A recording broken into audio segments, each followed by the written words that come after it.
I'm Brian Martin. Thank you so much for joining me again today.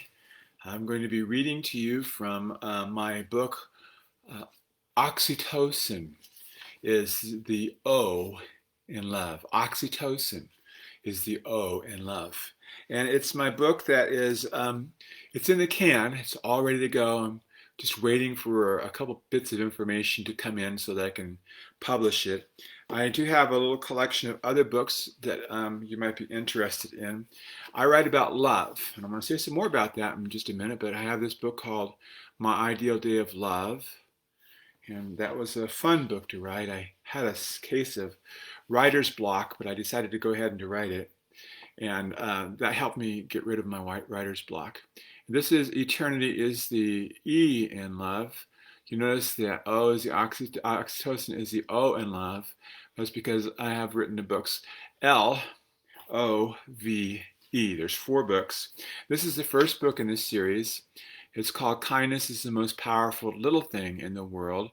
3 types of transformational kindness for everyone. And the L in love stands for little things. And kindness is the most powerful little thing. So there's that one as well.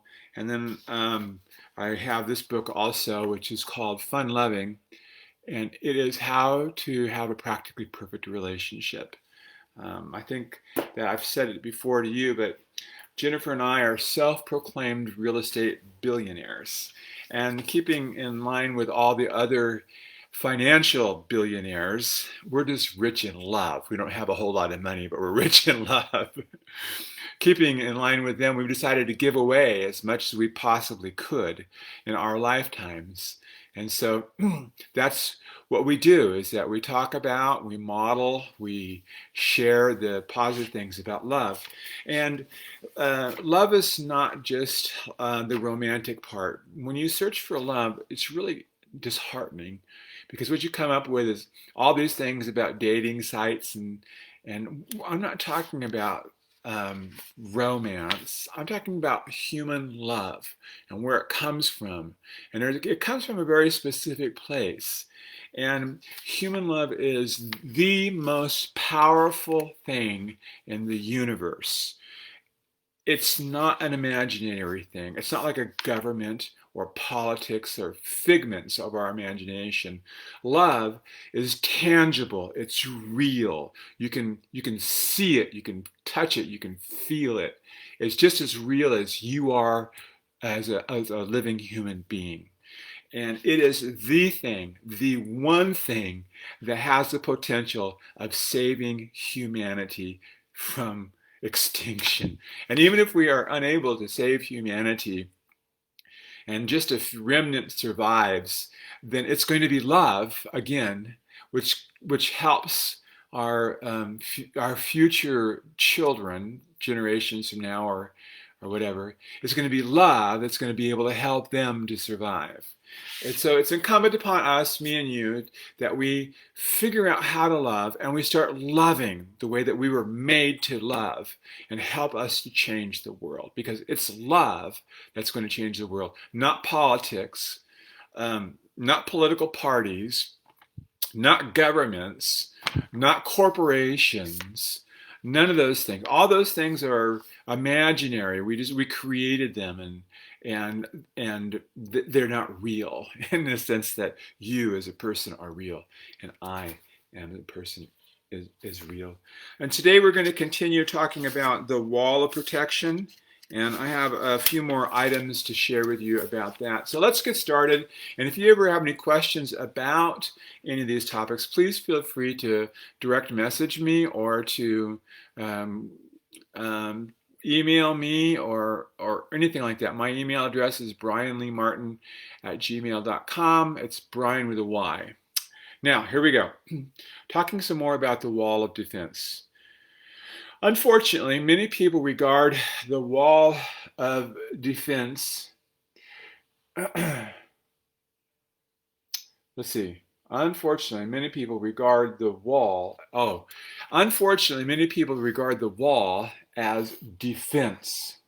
Defense is strongly rooted in our culture. Remember, culture can be a powerful stressor also. Culture says there is something wrong, not right, diseased, flawed, needing therapy, character problem, defense about people. Ironically, thinking about people that people are defensive only reinforces the need for the wall of protection to remain up. Remember, ideally, we want the wall to come down so that we have that free flow of energy and love that helps to transform the dynamics inside the home and inside the world also. All right, now there is a problem associated with a wall when it remains up for a longer period of time, I write. When the wall is down, there is a free flow of energy between people. And they are able to actively engage with the other, to laugh, to play, to smile, enjoy just being with each other. The wall, when it's up for a long time, disrupts the flow of energy between each other. This withdrawal from the other, this disruption of the flow of energy, is the beginning of emotional disconnection. When the emotional disconnection happens, it may or may not be noticed by people. Recall from earlier that different parts of the brain are associated with this process. Primitive fear and safety part may be active, but the managing, problem-solving neocortex may be distracted by other thoughts and processes and may override, ignore, or not give credence to the fear and the safety messages from the other parts of our brain. This is what happened when Jennifer and I became emotionally disconnected. Her wall of protection was up. Our financial condition was stressed, and most of my life-giving energy was directed towards my work and my relationship. We had money pressure, community pressure, and it strained our relationship. Her reaction to the pressure was the wall of protection going up. My reaction was to divert my life energy to my community. Our emotional connection was broken.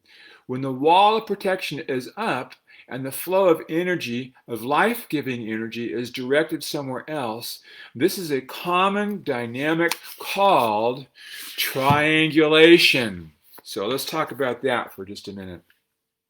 In our case, my energy was flowing to my work and in my work relationships instead of flowing to and from Jennifer. An affair is a common triangulation. Please, I hope you heard that. An affair is a common triangulation. In my life, energy had been focused on focus from one individual from work, and that relation.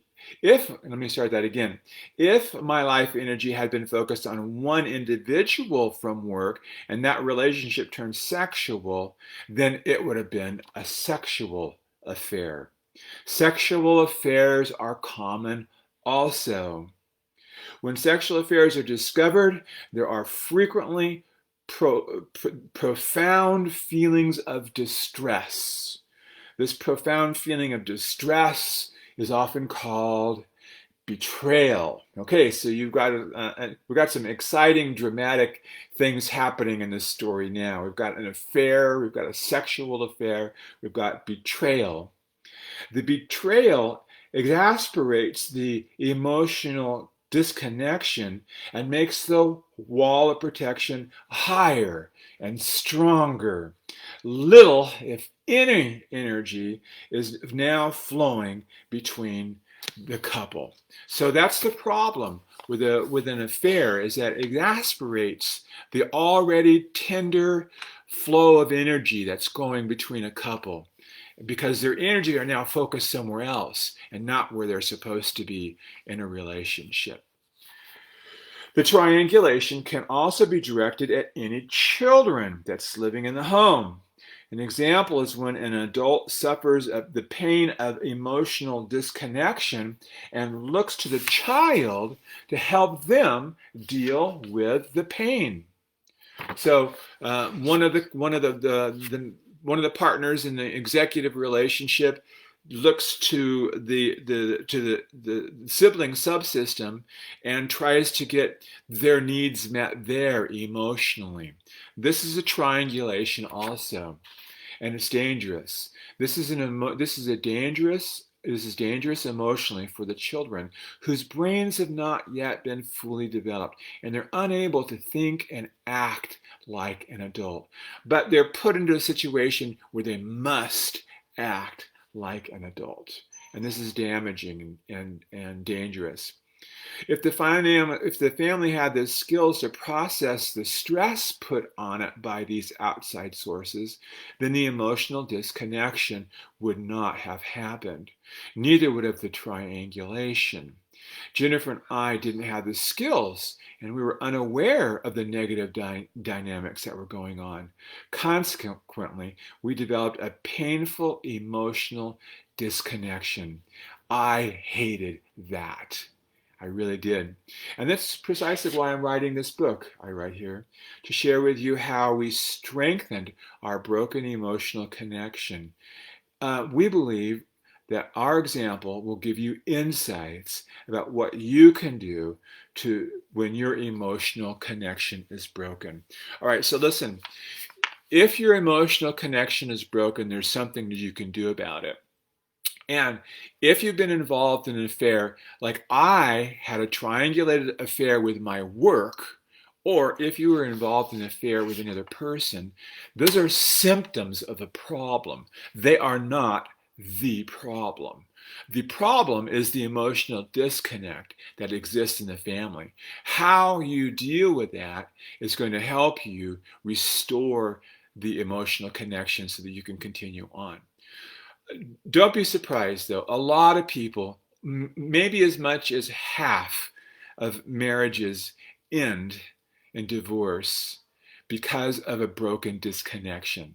That's, in other words, I'm saying that is a normal cultural thing that happens. It's not personal. It just happens. People grow emotionally disconnected. And when that happens, the relationship just can't handle it any longer. So I have advice about what you can do when that happens. But for the purpose of this book, I want to encourage you to grow your emotional connections. And there's a specific way to do that. And so I'm going to share that with you. But first of all, some thoughts about betrayals and affairs. Okay? This may be uncomfortable for you to read, and I apologize in advance. As I wrote above, betrayal and affairs in relationships are common, even sexual affairs. Most people overreact to them. Betrayal and affairs are merely signs and symptoms of an emotional disconnection or sexual desire. Yes, there is a breaking of trust, even sacred vows. Breaking trust and vows is wrong. More importantly, betrayals and affairs are signs of emotional disconnect due to outside stress. It is my opinion that relationships are not destroyed by betrayals or affairs, but by the inability to deal with the stressors. One of the goals of this book is to help you to control stress by developing specific skills and gaining mastery over stressors. Having masteries over stressors is what I call competence. When the home has competent finances, community skills, competent health, and wellness activities, and are conscious about cultural influences, emotional connections remain strong, and the home is able to thrive, even under unrelenting stress. Instead of focusing on triangulation, which is very, very difficult to do, by the way, home should focus on mastering the stressors. that cause emotional disconnection and gaining competence. Man, if you had my book in your hand, I would want you to underline that last sentence. Here's another uncomfortable fact about sexual affairs. Okay, here we go. Human beings are animals with animal drives, like having sex. The only thing that differentiates humans from the animal kingdom is our neocortex. The only thing that differentiates is our neocortex. The fact is there's nothing like the neocortex, the human neocortex, in the known universe. Not an exaggeration, ladies and gentlemen. My 200-pound body. I stepped on the scales this morning, and I want to tell you that 200 pounds is what I want it to be. My 200-pound human body is controlled by my 3.5-pound brain. I suspect that at the age of 66, my brain might be a little bit smaller than it was at the age of 30. But it still works pretty doggone good. Okay, I'm exaggerating. Oh, I weigh closer to 210 pounds. Forgot that I wrote that. And that's just pretty doggone true right there. My weight is closer to 210 pounds, and my brain may weigh closer to 3 pounds. LOL, little LOL. My brain makes up only about 1.5% of my body weight. Did you get that? Less than 2% of my body weight is my brain, my neocortex. There are 3 parts of the human brain, and just for the sake of this illustration, let's say that only 1/3 of the brain is the neocortex. It's devoted to managing and maintaining and controlling my conduct. That's about the size of a meat in a large hamburger. Sorry about that. You'll never eat a hamburger again without thinking that you might be eating your own brain. Moreover, most of our brain function does not know the difference between good and bad conduct. I'm sorry to say this, but much of the human brain is related to animal instincts and desires, including the drive to have sex. There are many times when these desires override the cultural and the neocortex management restrictions. Like when you eat the hamburger, the greasy, salty fries, the sugary soft drink, when you know how bad it is for you. You dog. LOL, capital LOLs. In my opinion, it is my opinion that we should be more forgiving of inappropriate sexual activity and focus on the stressors pressing the home instead. Let me read that again because this is really incredible. It's my opinion that we should be more forgiving of inappropriate sexual activities and focus on the stressors and the pressure of the home instead. Working together to solve problems will actually work to strengthen the emotional connection in spite of the infidelity. So if you're working on controlling the stressors in your life, then you're not thinking about the infidelity. Instead, you're working together to make your home better. That's a much better scenario. And that's how you can grow an emotional connection again, in spite of a betrayal. Now, I'm not suggesting that you yield to your animal desires and engage in illicit sexual behavior. The best research shows that most couples do not have affairs. You can check that out for yourself if you're interested. That's because, in my opinion, couples maintain a strong emotional connection by balancing the home stressors together. There's a lot of research that seems to indicate that we like to couple. We just really love coupling. And when we work on the problems, the stressors together, in spite of betrayals of trust, in spite of sexual affairs and inappropriate activities. When we focus on coupling, it's going to be beneficial for both people.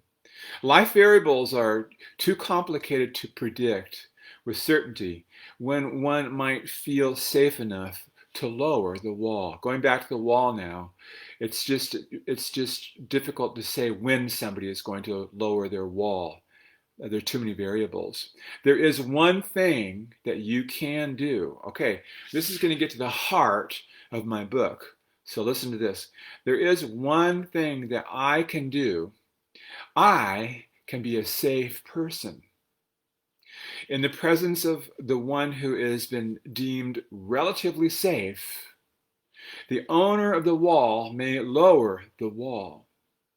Being a safe person would be my way of loving them. Wow, this is really good. And that is exactly what happens when one lowers their wall. They evaluate the relative safety based on their own subjective way of measuring safety, and then they lower the wall. So, that's really a fascinating story. I'm tempted to stop there. How far we got? Let's see, we're 21 minutes into it. Yeah, I'm sorry to keep you hanging, but this just gets better and better and better. So I hope that you'll tune in. Now, after I process this video, I'm going to upload it onto YouTube, and then I'm going to make the previous videos available to you. I'll put them on the Facebook page here as well. And by the way, it is, thanks Elaine, it is the 4th of July, and I hope that you have a beautiful, wonderful day. I'm going to rest today. Man, I had a challenging week. And I am going to recuperate, and I'm going to get ready for the next one. I'm Brian Martin. Thank you so much for watching. Hey, you can find all of my books on Amazon, or if you want, reach out to me and I'll just make sure that you get one. All right, God bless you. I love you, and have a blessed rest of your day. I really do hope that you have a blessed day.